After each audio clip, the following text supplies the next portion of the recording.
जय श्री कृष्णा दोस्तों, राधे राधे। बृहस्पतिवार का दिन भगवान विष्णु जी को समर्पित होता है।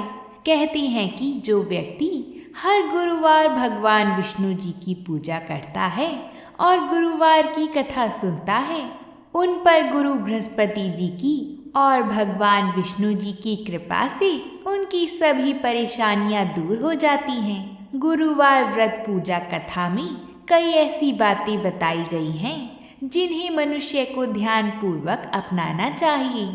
कहते हैं जो व्यक्ति श्रद्धा भाव से गुरुवार को भगवान विष्णु जी की पूजा करता है और गुरुवार व्रत की कथा कहता और सुनता है, उनकी गरीबी और कष्ट को भगवान विष्णु जी दूर कर देते हैं। जीवन में सुख समृद्धि के लिए गुरुवार के दिन आप भी इस गुरुवार व्रत कथा को सुनें। सर्वप्रथम हम सभी माता महालक्ष्मी की कथा को सुनेंगे, क्योंकि मार्गशीर्ष मास में हर गुरुवार को माता महालक्ष्मी की कथा सुनने का नियम होता है। आइए अब हम कथा को प्रारंभ करते हैं। बोली भगवान श्री हरि की जय हो, माता महालक्ष्मी जी की जय हो। द्वापर युग की बात है। सौराष्ट्र में उस समय भद्रश्रवा नाम के एक राजा हुए थे। वह बड़े पराक्रमी राजा थे। 4 वेद, 6 शास्त्र, 18 पुराणों का उन्हें ज्ञान था। उनकी रानी का नाम सूरत चंद्रिका था। रानी दिखने में सुंदर और सुलक्षणा थी तथा पतिव्रता भी थी। उन दोनों को 7 पुत्र तथा उसके बाद एक कन्या का वरदान मिला था। कन्या का नाम श्यामबाला था।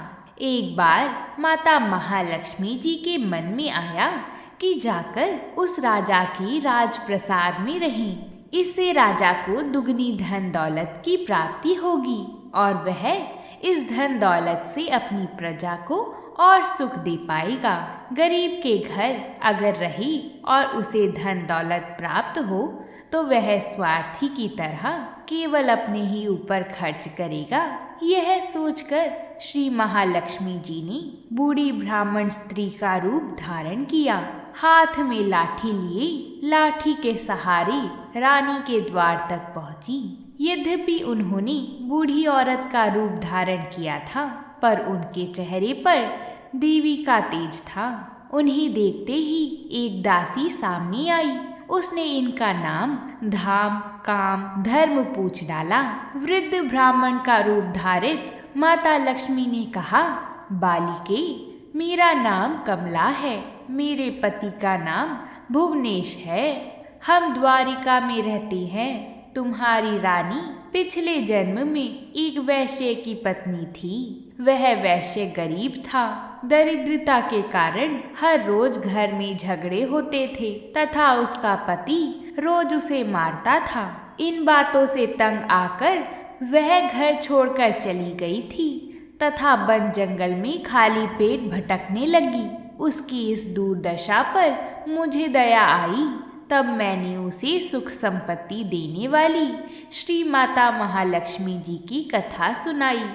मेरे कहने पर उसने श्री महालक्ष्मी जी का व्रत किया था। श्री महालक्ष्मी जी प्रसन्न हुई और उसकी गरीबी दूर हुई। उसका घर संसार, दौलत, संतति संपत्ति से भर गया। बाद में पति पत्नी दोनों परलोक सिधारे। लक्ष्मी व्रत करने के कारण वह लक्ष्मी लोक में रहे। उन्होंने जितने साल महालक्ष्मी का व्रत किया उतने हजारों साल उन्हें सुख भोग मिला। इस जन्म में उसका जन्म राजघराने में हुआ है, परंतु वह श्री महालक्ष्मी जी का व्रत करना भूल गई है। उसे यह याद दिलाने मैं यहाँ आई हूँ। बुढ़िया माई की बातें सुनकर दासी उन्हें प्रणाम करने लगी तथा श्री महालक्ष्मी जी का व्रत किस तरह किया जाए इस बारे में पूछने लगी। बुढ़िया रूप धारण किए हुए श्री महालक्ष्मी माता ने दासी को पूजा की विधि तथा महिमा बताई। इसके बाद वह दासी माता को प्रणाम कर रानी को बताने अंदर चली गई। राज वैभव में रहते हुए रानी को अपने ऐश्वर्य का बहुत घमंड हो चुका था। संपत्ति तथा अधिकार की वजह से वह उन्मत्त हो गई थी। दासी द्वारा बताई गई बुढ़िया माई की बातें सुनकर वह आग बबूला होकर राजद्वार पर आ गई और बुढ़िया माई रूपी श्री महालक्ष्मी जी पर बरस पड़ी। उसे यह मालूम नहीं था कि श्री महालक्ष्मी माता बुढ़िया का रूप धारण किए द्वार तक आई हैं, परंतु रानी का इस कदर रुख बर्ताव तथा अपना अनादर देखकर माता ने वहां ठहरना ठीक ना समझा। वह वहां से चल पड़ी। राह में उन्हें राजकुमारी श्यामबाला मिली। उन्होंने श्यामबाला को सारी बात बताई। श्यामबाला ने अपनी ओर से श्री महालक्ष्मी माता से क्षमा मांगी। माता को उस पर दया आई। उन्होंने श्यामबाला को श्री महालक्ष्मी व्रत के बारे में बताया। उस दिन अघन यानी मार्गशीर्ष मास का पहला गुरुवार था। श्यामबाला ने परम श्रद्धा से श्री महालक्ष्मी जी का व्रत रखा। फलस्वरूप राजा सिद्धेश्वर की सुपुत्र मालाधर से उसका विवाह हुआ। वह धन दौलत ऐश्वर्य वैभव से मालामाल हो गई। पति के साथ ससुराल में आनंद से दिन बिताने लगी। इधर श्री महालक्ष्मी का रानी पर प्रकोप हुआ। फलस्वरूप राजा भद्रश्रवा का राज्य एवं राज्य कारोबार नष्ट हो गया। यहाँ तक कि खाने के लाले पड़ गए थे। ऐसी हालत में एक दिन रानी ने राजा से निवेदन किया, हमारा दामाद इतना बड़ा राजा है, धनवान है, ऐश्वर्यशाली है, क्यों ना उसके पास जाएं, अपना हाल उसे बताएं, वह जरूर हमारी मदद करेगा। इस बात पर राजा भद्रश्रवा दामाद के पास रवाना हुए। राज्य में पहुंचकर एक तालाब के किनारे थोड़ी देर विश्राम लेने के लिए ठहरे। तालाब से पानी लेने आते जाते दासियों ने उन्हें देखा। उन्होंने विनम्रता से उनकी पूछताछ की। जब उन्हें यह मालूम हुआ कि वह रानी श्यामबाला के पिता हैं, तो दौड़ते हुए जाकर उन्होंने रानी को सारी बात बताई। रानी ने दासी के हाथ राज परिधान भेजकर बड़े ठाठ से उनका स्वागत तथा आदर सत्कार किया, खान पान करवाया। जब वह लौटने लगी तो सोने की मोहरों से भरा घड़ा दिया। राजा भद्रश्रवा जब वापस लौटी तो उन्हें देखकर रानी सूरज चंद्रिका खुश हुई। उन्होंने सोने की मोहरों से भरे घड़े का मुंह खोला, पर हे भगवान, घड़े में धन के बदले कोयले मिले। यह सब श्री महालक्ष्मी जी के प्रकोप से हुआ। इस प्रकार दुर्दशा में और कई दिन बीत गए। इस बार रानी स्वयं अपनी कन्या के पास गई। वह दिन अघन माह का अंतिम गुरुवार था। श्यामबाला ने श्री महालक्ष्मी जी का व्रत किया, पूजा की, अपनी माता से भी व्रत करवाया। इसके बाद रानी अपने घर आई। श्री महालक्ष्मी जी का व्रत रखने पर उसे फिर से अपना राजपाट, धन दौलत, ऐश्वर्य प्राप्त हुआ।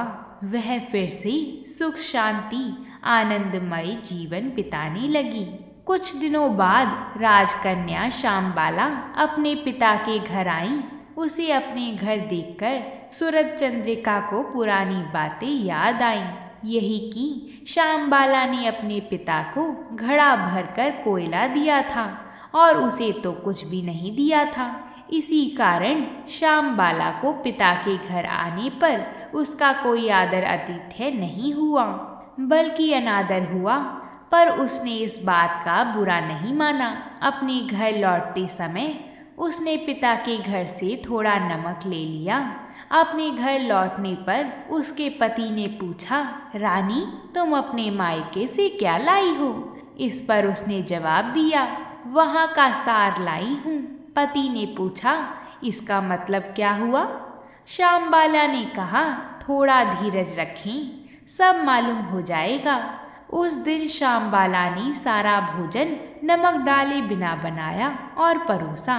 पति ने खाना चखा, सारा खाना नमक बिना था, इसलिए स्वाद ना आया।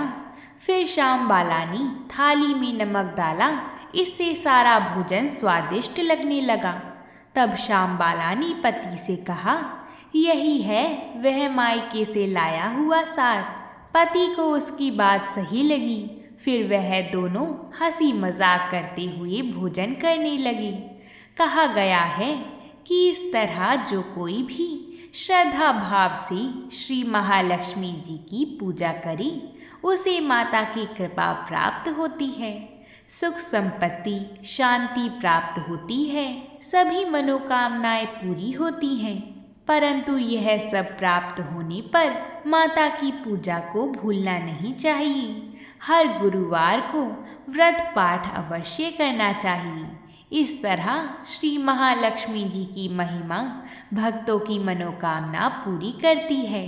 बोलिए माता महालक्ष्मी जी की जय हो। अब हम गुरुवार की दूसरी कथा को प्रारंभ करते हैं। प्राचीन समय की बात है, एक बड़ा प्रतापी तथा दानी राजा था। वह प्रत्येक गुरुवार को व्रत रखता एवं पुण्य करता था। यह उसकी रानी को अच्छा ना लगता था।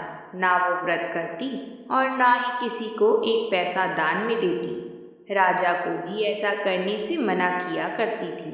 एक समय की बात है कि राजा शिकार खेलने वन चला गया। घर पर रानी और दासी थी। उस समय गुरु बृहस्पति देव साधु के रूप में राजा के दरवाजे पर भिक्षा मांगने के लिए आए। साधु ने रानी से भिक्षा मांगी तो वह कहने लगी, हे साधु महाराज, मैं इस दान और पुण्य से तंग आ गई हूँ। आप कोई ऐसा उपाय करें जिससे ये सारा धन नष्ट हो जाए और मैं आराम से रह सकूं। साधु रूपी बृहस्पति देव ने कहा, हे देवी, तुम बड़ी विचित्र हो। संतान और धन से भी कोई दुखी होता है। अगर तुम्हारे पास धन अधिक है तो उसे शुभ कार्यों में लगाओ, जिससे तुम्हारे दोनों लोग सुधरें। परंतु साधु की इन बातों से रानी खुश नहीं हुई। उसने कहा, मुझे ऐसा धन की आवश्यकता नहीं है जिससे मैं दान कर दूं तथा जिसको संभालने में भी मेरा सारा समय नष्ट हो जाए।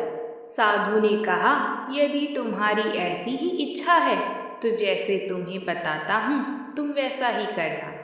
बृहस्पतिवार के दिन तुम घर को गोबर से लीपना, अपने केशों को पीली मिट्टी से धोना, केशों को धोते समय स्नान करना, राजा से हजामत बनाने को कहना, भोजन में मांस मदिरा खाना, कपड़ा धोबी के यहाँ धुलने डालना। इस प्रकार 7 बृहस्पतिवार करने से तुम्हारा समस्त धन नष्ट हो जाएगा। इतना कहकर साधु बने बृहस्पति देव अंतर्ध्यान हो गए। साधु के कहे अनुसार करते हुए रानी को केवल 3 बृहस्पतिवार ही बीते थे कि उसकी समस्त धन संपत्ति नष्ट हो गई। भोजन के लिए परिवार तरसने लगा। एक दिन राजा रानी से बोला, हे रानी, तुम यहीं रहो, मैं दूसरे देश को जाता हूँ, क्योंकि यहाँ पर मुझे सभी जानते हैं, इसलिए मैं कोई छोटा कार्य नहीं कर सकता। ऐसा कहकर राजा परदेश चला गया। वहाँ वह जंगल से लकड़ी काट कर लाता और शहर में बेचता। इस तरह वह अपना जीवन व्यतीत करने लगा। इधर राजा के बिना रानी और दासी दुखी रहने लगी। एक समय जब रानी और दासियों को 7 दिन बिना भोजन के रहना पड़ा तो रानी ने अपनी दासी से कहा, हे दासी, पास ही के नगर में मेरी बहन रहती है, वह बड़ी धनवान है, तू उसके पास जा और कुछ ले आ ताकि थोड़ा बहुत गुजर बसर हो जाए। दासी रानी की बहन के पास गई। उस दिन बृहस्पतिवार था। रानी की बहन उस समय बृहस्पतिवार की कथा सुन रही थी। दासी ने रानी की बहन को अपनी रानी का संदेश दिया, लेकिन रानी की बहन ने कोई उत्तर नहीं दिया। जब दासी को रानी की बहन से कोई उत्तर नहीं मिला तो वह बहुत दुखी हुई। उसे क्रोध भी आया। दासी ने वापस आकर रानी को सारी बात बता दी। सुनकर रानी ने अपने भाग्य को कोसा। उधर रानी की बहन ने सोचा कि मेरी बहन की दासी आई थी, परंतु मैं उससे नहीं बोली, इससे वह बहुत दुखी होगी, कथा सुनकर और पूजन समाप्त कर कर वह अपनी बहन के घर गई और कहने लगी, हे बहन, मैं बृहस्पतिवार का व्रत कर रही थी। तुम्हारी दासी गई, परंतु जब तक कथा होती है तब तक ना उठते हैं और ना बोलते हैं, इसलिए मैं नहीं बोली। कहो दासी, क्यों गई थी? रानी बोली, बहन, हमारे घर अनाज नहीं था। ऐसा कहते कहते रानी की आंखें भर आई।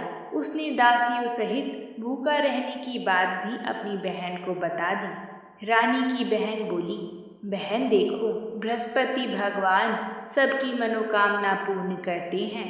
देखो, शायद तुम्हारे घर में अनाज रखा हो। यह सुनकर दासी घर के अंदर गई तो वहाँ उसे एक घड़ा अनाज भरा हुआ मिला। उसे बड़ी हैरानी हुई, क्योंकि उसने एक एक बर्तन देख लिया था। उसने बाहर आकर रानी को बताया। दासी रानी से कहने लगी, हे रानी, जब हमको भोजन नहीं मिलता तो हम व्रत ही तो करते हैं, इसलिए क्यों ना इनसे व्रत और कथा की विधि पूछ ली जाए, हम भी व्रत किया करेंगे। दासी के कहे अनुसार रानी ने अपनी बहन से बृहस्पतिवार व्रत के बारे में पूछा। उसकी बहन ने बताया, बृहस्पतिवार के व्रत में चने की दाल और मुनक्का से विष्णु भगवान का केले की जड़ में पूजन करें तथा दीपक जलाएं, पीला भोजन करें तथा कथा सुनें। इससे गुरु भगवान प्रसन्न होते हैं और मनोकामना पूर्ण करते हैं। व्रत और पूजन की विधि बताकर रानी की बहन अपने घर लौट आई। रानी और दासी दोनों ने निश्चय किया कि बृहस्पति भगवान का पूजन जरूर करेंगे। 7 रोज बाद जब बृहस्पतिवार आया तो उन्होंने व्रत रखा। घुड़साल में जाकर चना और गुड़ बीन लाई तथा उसकी दाल से केले की जड़ तथा विष्णु भगवान का पूजन किया। अब पीला भोजन कहाँ से आए? दोनों बड़ी दुखी हुई, परंतु उन्होंने व्रत किया था, इसलिए बृहस्पति देव भगवान प्रसन्न थे। एक साधारण व्यक्ति के रूप में वे 2 थाली में सुंदर पीला भोजन लेकर आए और दासी को देकर बोले, हे दासी, यह भोजन तुम्हारे लिए और तुम्हारी रानी के लिए है, इसे तुम दोनों ग्रहण करना। दासी भोजन पाकर बहुत प्रसन्न हुई। उसने रानी को सारी बात बताई। उसके बाद वह प्रत्येक बृहस्पतिवार को गुरु भगवान का व्रत और पूजन करने लगी। बृहस्पति भगवान की कृपा से उसके पास धन हो गया, परंतु रानी फिर पहले की तरह आलस्य करने लगी। तब दासी बोली, देखो रानी, तुम पहले भी इस प्रकार आलस्य करती थी। तुम्हें धन के रखने में कष्ट होता था, इस कारण सभी धन नष्ट हो गया। अब गुरु भगवान की कृपा से धन मिला है तो फिर तुम्हें आलस होता है। बड़ी मुसीबतों के बाद हमने ये धन पाया है, इसलिए हमें दान पुण्य करना चाहिए। अब तुम भूखे मनुष्यों को भोजन कराओ, प्याऊ लगवाओ, ब्राह्मणों को दान दो, कुआं, तालाब, बावड़ी आदि का निर्माण कराओ, मंदिर पाठशाला बनवाकर ज्ञान दान दो, कुंवारी कन्याओं का विवाह करवाओ, अर्थात धन को शुभ कार्यों में खर्च करो, जिससे तुम्हारे कुल का यश बढ़े तथा स्वर्ग प्राप्त हो और पितृ प्रसन्न हो। दासी की बात मानकर रानी शुभ कर्म करने लगी। उसका यश फैलने लगा। एक दिन रानी और दासी आपस में विचार करने लगी कि न जाने राजा किस दशा में होंगे। उनकी कोई खोज खबर भी नहीं है। उन्होंने श्रद्धापूर्वक गुरु बृहस्पति भगवान से प्रार्थना की कि राजा जहाँ कहीं भी हो वह शीघ्र वापस आ जाएं। उधर राजा परदेश में बहुत दुखी रहने लगा। वह प्रतिदिन जंगल से लकड़ी बीन कर लाता और उसे शहर में बेचकर अपने दुखी जीवन को बड़ी कठिनता से व्यतीत करता था। एक दिन दुखी होकर अपनी पुरानी बातों को याद करके वह रोने लगा और उदास हो गया। उसी समय राजा के पास बृहस्पति देव साधु के वेश में आकर बोले, हे लक्कड़हारे, तुम इस सुनसान जंगल में किस चिंता में बैठे हो? मुझे बतलाओ। ये सुनकर राजा के नेत्रों में जल भर आया। साधु की वंदना कर राजा ने अपनी संपूर्ण कहानी सुना दी। महात्मा दयालु होते हैं। वह राजा से बोली, हे राजा, तुम्हारी पत्नी ने बृहस्पति देव के प्रति अपराध किया था, जिसके कारण तुम्हारी ये दशा हुई है। अब तुम चिंता मत करो, भगवान तुम्हें पहले से अधिक धन देंगे। देखो, तुम्हारी पत्नी ने बृहस्पतिवार का व्रत प्रारंभ कर दिया है। अब तुम भी बृहस्पतिवार का व्रत करके चने की दाल और गुड़ जल के लोटे में डालकर केले का पूजन करो। फिर कथा कहो या सुनो, भगवान तुम्हारी सब मनोकामनाओं को पूर्ण करेंगे। साधु की बात सुनकर राजा बोला, हे प्रभु, लकड़ी बेचकर तो इतना पैसा भी नहीं बचता जिससे भोजन के उपरांत कुछ बचा सकूं। मैंने रात्रि में अपनी रानी को व्याकुल देखा है। मेरे पास कोई साधन नहीं है जिससे उसका समाचार जान सकूं। फिर मैं कौन सी कहानी कहूँ, यह भी मुझको मालूम नहीं है। साधु ने कहा, हे राजा, मन में बृहस्पति भगवान के पूजन व्रत का निश्चय करो। वह स्वयं तुम्हारे लिए कोई राह बना देंगे। बृहस्पतिवार के दिन तुम रोजाना की तरह लकड़ी लेकर शहर में जाना। तुम्हें रोज से दुगना धन मिलेगा, जिससे तुम भली भांति भोजन कर लोगी तथा बृहस्पति देव की पूजा का सामान भी आ जाएगा। जो तुमने बृहस्पतिवार की कहानी के बारे में पूछा है, वह इस प्रकार है। प्राचीन काल में एक बहुत ही निर्धन ब्राह्मण था। उसके कोई संतान ना थी। वह नित्य पूजा पाठ करता। उसकी स्त्री स्नान करती और ना किसी देवता का पूजन करती। इस कारण ब्राह्मण देवता बहुत दुखी रहते थे। भगवान की कृपा से ब्राह्मण के यहाँ एक कन्या उत्पन्न हुई। कन्या बड़ी होने लगी। प्रातः स्नान करके वह भगवान विष्णु का जाप करती। बृहस्पतिवार का व्रत भी करने लगी। पूजा पाठ समाप्त कर पाठशाला जाती तो अपनी मुट्ठी में जौ भर के ले जाती और पाठशाला के मार्ग में डालती जाती। लौटते समय वही जौ स्वर्ण के हो जाते। उनको बीनकर घर ले आती। एक दिन वह बालिका सूप में उन सोने के जौ को फटक कर साफ कर रही थी कि तभी उसकी माँ ने देख लिया और कहा कि हे बेटी, सोने के जौ को फटकने के लिए सोने का सूप भी तो होना चाहिए। दूसरे दिन गुरुवार था। कन्या ने व्रत रखा और बृहस्पति देव से सोने का सूप देने की प्रार्थना की। बृहस्पति देव ने उसकी प्रार्थना को स्वीकार कर लिया। रोजाना की तरह वह कन्या जौ फैलाती हुई पाठशाला चली गई। पाठशाला से लौटकर जब वह जौ बीन रही थी तो बृहस्पति देव की कृपा से उसे सोने का सूप भी मिला। उसे वह घर ले आई और उससे जौ साफ करने लगी, परंतु उसकी माँ का वही ढंग रहा। कन्या सोने के सूप में जब जौ साफ कर रही थी, उस समय उस नगर का राजकुमार वहाँ से निकला। कन्या के रूप और कार्य को देखकर वह उस पर मोहित हो गया। राजमहल आकर वह भोजन तथा जल त्याग कर उदास होकर लेट गया। राजा को जब राजकुमार द्वारा अन्न जल त्यागने का समाचार ज्ञात हुआ तो अपने मंत्रियों के साथ वह अपने पुत्र के पास गए और कारण पूछा। तब राजकुमार ने उस लड़की के बारे में बताया और राजा को उस लड़की के घर का पता भी बता दिया। मंत्री उस लड़की के घर गए। मंत्री ने ब्राह्मण के समक्ष राजा की ओर से निवेदन किया। कुछ ही दिन बाद ब्राह्मण की कन्या का विवाह राजकुमार के साथ संपन्न हो गया। कन्या के घर से जाते ही ब्राह्मण के घर में पहले की तरह ही गरीबी का निवास हो गया। एक दिन दुखी होकर ब्राह्मण अपनी पुत्री से मिलने गए। बेटी ने पिता की अवस्था को देखा और अपनी माँ का हाल भी पूछा। ब्राह्मण ने सभी हाल कह सुनाया। कन्या ने बहुत सा धन देकर अपने पिता को विदा कर दिया, लेकिन कुछ दिन बाद फिर वही हाल हो गया। ब्राह्मण फिर अपनी कन्या के यहाँ गया और सभी हाल कहा तो पुत्री बोली, हे पिताजी, आप माताजी को यहाँ लिवा लाओ, मैं उन्हें वह विधि बता दूंगी जिससे गरीबी दूर हो जाएगी। ब्राह्मण देवता अपनी स्त्री को साथ लेकर अपनी पुत्री के पास राजमहल पहुँचे तो पुत्री अपनी माँ को समझाने लगी, हे माँ, तुम प्रातः काल स्नान आदि करके विष्णु भगवान का पूजन करा करो तो सब दरिद्रता दूर हो जाएगी।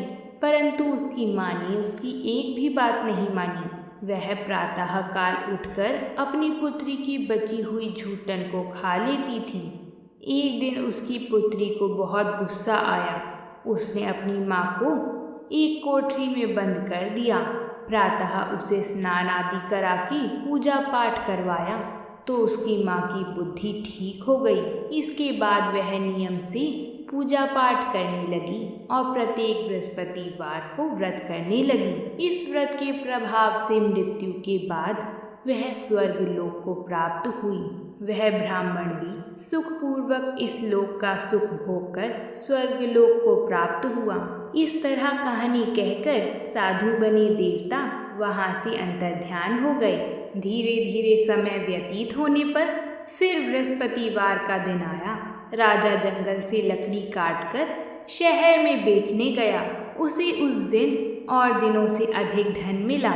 राजा ने चना गुड़ आदि लाकर बृहस्पतिवार का व्रत किया। उस दिन से उसके सभी कलेश दूर हो गए। परंतु जब अगला गुरुवार का दिन आया तो वह बृहस्पतिवार का व्रत करना भूल गया। इस कारण बृहस्पति भगवान नाराज हो गए। उस दिन उस नगर के राजा ने विशाल यज्ञ का आयोजन किया था तथा अपने समस्त राज्य में घोषणा करवा दी थी कि सभी मेरे यहाँ भोजन करने आवे, किसी के घर चूल्हा ना जले। इस आज्ञा को जो ना मानेगा उसको फांसी दे दी जाएगी। राजा की आज्ञा अनुसार राज्य के सभी वासी राजा के भोज में सम्मिलित हुए, लेकिन लकड़हारा कुछ देर से पहुंचा, इसलिए राजा उसको अपने साथ महल में ले गए। जब राजा लकड़हारे को भोजन करा रहे थे तो रानी की दृष्टि उस कुटी पर पड़ी जिस पर उसका हार लटका हुआ था। उसे हार कुटी पर लटका दिखाई नहीं दिया। रानी को निश्चय हो गया कि मेरा हार इस लकड़हारे ने चुरा लिया है। उसी समय सैनिक बुलाकर उसको जेल में डलवा दिया। लकड़हारा जेल में विचार करने लगा कि ना जाने कौन से पूर्व जन्म के कर्म से मुझे यह दुख प्राप्त हुआ है, और जंगल में मिले साधु को याद करने लगा। तत्काल बृहस्पति देव साधु के रूप में प्रकट हो गए और कहने लगे, अरे मूर्ख, तूने बृहस्पति देवता की कथा नहीं की, उसी कारण तुझे यह दुख प्राप्त हुआ है। अब चिंता मत कर, जेल खाने के दरवाजे पर तुझे 4 पैसे पड़े मिलेंगे। उनसे तू बृहस्पतिवार की पूजा करना तो तेरे सभी कष्ट दूर हो जाएंगे। अगले बृहस्पतिवार के दिन उसे जेल के द्वार पर 4 पैसे मिले। राजा ने पूजा का सामान मंगवाकर कथा कही और प्रसाद बांटा। उसी रात्रि में बृहस्पति देवता ने उस नगर के राजा को स्वप्न में कहा, तूने जिसे जेल में बंद किया है उसे कल छोड़ देना, वह निर्दोष है। राजा प्रातः काल उठा और कुटी पर हार टंगा देखकर लकड़हारे को बुलाकर क्षमा मांगी तथा राजा के योग्य सुंदर वस्त्र आभूषण भेंट कर उसे विदा किया। गुरुदेव की आज्ञा अनुसार राजा अपने नगर को चल दिया। राजा जब नगर के निकट पहुंचा तो उसे बड़ा ही आश्चर्य हुआ। नगर में पहले से अधिक बाग, तालाब और कुएं तथा बहुत सी धर्मशालाएं, मंदिर आदि बने हुए थे। राजा ने पूछा कि यह किसका बाग और धर्मशाला है। तब नगर के सब लोग कहने लगे कि यह सब हमारी रानी और दासी द्वारा बनवाए गए हैं। राजा को आश्चर्य हुआ और गुस्सा भी आया कि उसकी अनुपस्थिति में रानी के पास धन कहाँ से आया होगा। जब रानी ने यह खबर सुनी कि राजा आ रहे हैं तो उसने अपनी दासी से कहा, हे दासी, देख राजा हमको कितनी बुरी हालत में छोड़ गए थे। वह हमारी ऐसी हालत देखकर लौट ना जाएं, इसलिए तू दरवाजे पर खड़ी हो जा। रानी की आज्ञा अनुसार दासी दरवाजे पर खड़ी हो गई और जब राजा आए तो उन्हें अपने साथ महल में लिवा लाई। तब राजा ने क्रोध करके अपनी तलवार निकाली और पूछने लगा, बताओ यह धन तुम्हें कैसे प्राप्त हुआ? तब रानी ने सारी कथा कह सुनाई। राजा ने निश्चय किया कि मैं रोजाना दिन में 3 बार कहानी कहा करूँगा और रोज व्रत किया करूँगा। अब हर समय राजा के दुपट्टे में चने की दाल बंधी रहती तथा दिन में 3 बार कथा कहता। एक रोज राजा ने विचार किया कि चलो अपनी बहन के यहाँ हो आऊं। इस तरह वह निश्चय कर राजा घोड़े पर सवार हो गया, अपनी बहन के यहाँ चल दिया। मार्ग में उसने देखा कि कुछ आदमी एक मुर्दे को लिए जा रहे थे। उन्हें रोककर राजा कहने लगा, अरे भाइयों, मेरी बृहस्पतिवार की कथा सुन लो। वह बोली, लो, हमारा तो आदमी मर गया है, इसको अपनी कथा की पड़ी है। परंतु कुछ आदमी बोले, अच्छा कहो, हम तुम्हारी कथा भी सुनेंगे। राजा ने दाल निकाली और कथा कहानी शुरू कर दी। जब कथा आधी हुई तो मुर्दा हिलने लगा और जब कथा समाप्त हुई तो राम राम करके वह मुर्दा खड़ा हो गया। राजा आगे बढ़ा, उसे चलते चलते शाम हो गई। आगे मार्ग में उसे एक किसान खेत में हल चलाता मिला। राजा ने उसे कथा सुनने का आग्रह किया, लेकिन वह नहीं माना। राजा आगे चल पड़ा। राजा के हटते ही बैल पछाड़ खाकर गिर गया तथा किसान के पेट में दर्द होने लगा। उसी समय किसान की माँ रोटी लेकर आई। उसने जब देखा तो अपने पुत्र से सब हाल पूछा। बेटे ने सभी हाल बता दिया। बुढ़िया दौड़ती दौड़ती उस घुड़सवार के पास पहुंची और उससे बोली, मैं तेरी कथा सुनूंगी, तू अपनी कथा मेरे खेत पर ही चलकर कहना। राजा ने लौटकर बुढ़िया के खेत पर जाकर कथा कही, जिसके सुनते ही बैल खड़े हो गए तथा किसान के पेट में दर्द भी बंद हो गया। राजा अपनी बहन के घर पहुंच गया। बहन ने भाई की खूब मेहमान नवाजी करी। दूसरे रोज प्रातःकाल राजा जागा तो वह देखने लगा कि सब लोग भोजन कर रहे हैं। राजा ने अपनी बहन से पूछा, ऐसा कोई मनुष्य है जिसने भोजन नहीं किया हो, जो मेरी बृहस्पतिवार की कथा सुन ले? बहन बोली, भैया, यह देश ऐसा ही है। यहाँ लोग पहले भोजन करते हैं, बाद में कोई अन्य काम करते हैं। फिर वह एक कुम्हार के घर गई जिसका लड़का बीमार था। उसे मालूम हुआ कि उसके यहाँ किसी ने 3 दिन से भोजन नहीं किया है। रानी ने अपने भाई की कथा सुनने के लिए कुम्हार से कहा। वह तैयार हो गया। राजा ने जाकर बृहस्पतिवार की कथा कही, जिसको सुनकर उसका लड़का ठीक हो गया। अब तो राजा को प्रशंसा होने लगी। एक दिन राजा ने अपनी बहन से कहा, बहन, मैं अब अपने घर जाऊंगा, तुम भी तैयार हो जाओ।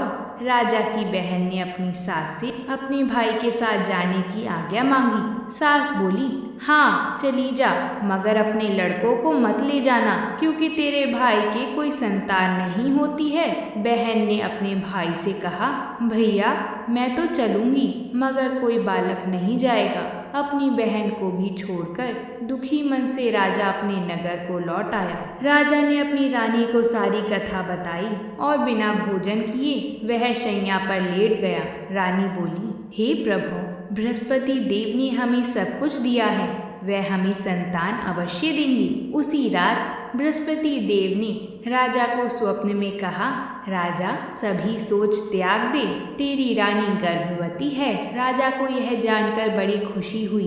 9वें महीने में रानी के गर्भ से एक सुंदर पुत्र पैदा हुआ। तब राजा बोला, हे रानी, स्त्री बिना भोजन के रह सकती है, परंतु बिना कहे नहीं रह सकती। जब मेरी बहन आई तो तुम उससे कुछ मत कहना। रानी ने हाँ कर दी। जब राजा की बहन ने ये शुभ समाचार सुना तो वह बहुत खुश हुई तथा बधाई लेकर अपने भाई के यहाँ आई। रानी ने तब उसे आने का उल्हाना दिया। जब भाई अपने साथ ला रहे थे तब तो टाल गई, उनके साथ ना आई और आज अपने आप ही भागी भागी बिना बुलाए आ गई। तो राजा की बहन बोली, भाई, मैं इस प्रकार ना कहती तो तुम्हारे घर औलाद कैसी होती। बृहस्पति देव सभी कामनाएं पूर्ण करती हैं। जो सद्भावना पूर्वक बृहस्पतिवार की व्रत कथा करता है एवं कथा पढ़ता है अथवा सुनता है और दूसरों को सुनाता है, बृहस्पति देव उसकी सभी मनोकामनाएं पूर्ण करती हैं, उनकी सदैव रक्षा करते हैं। जो संसार में सद्भावना से गुरुदेव का पूजन एवं व्रत सच्चे हृदय से करते हैं, उनकी सभी मनोकामनाएं वैसे ही पूर्ण होती हैं। जैसे सच्ची भावना से रानी और राजा ने बृहस्पति देव की कथा का गुणगान किया तो उनकी सभी इच्छाएं बृहस्पति देव जी ने पूर्ण की। अनजाने में भी बृहस्पति देव की उपेक्षा ना करें, ऐसा करने से सुख शांति नष्ट हो जाती है। इसलिए सबको कथा सुनने के बाद प्रसाद लेकर जाना चाहिए। हृदय से उनका मनन करते हुए जयकारा बोलना चाहिए। बोलिए बृहस्पति देव की जय। अगर आप सभी को ये कथा अच्छी लगी है तो इस वीडियो को लाइक और अपने परिवारजनों के साथ शेयर ज़रूर करें। और आज का सवाल है कि माता लक्ष्मी का वाहन कौन है, बतख या उल्लू? जो कोई भी इस प्रश्न का उत्तर अपने नाम के साथ कमेंट बॉक्स में लिखकर भेजेगा, हम उसका नाम अगली वीडियो में ज़रूर लेंगे। और कल का प्रश्न कि गणेश जी की पत्नियों का नाम क्या है, उसका उत्तर है रिद्धि सिद्धि। और उसका सही उत्तर हमारे परिवार में से नैन्सी जी ने लिखकर भेजा। और साथ ही में ललिता साहू जी और संगीता मदन जी, आप सभी के कमेंट हम रोज पढ़ते हैं। आप सभी का प्रेम और सहयोग पाकर हमें बहुत खुशी होती है। आप लोगों का सहयोग हमारे साथ ऐसा ही बना रहे, यही प्रभु से हमारी कामना है। तो प्रेम से कहिए जय श्री कृष्णा।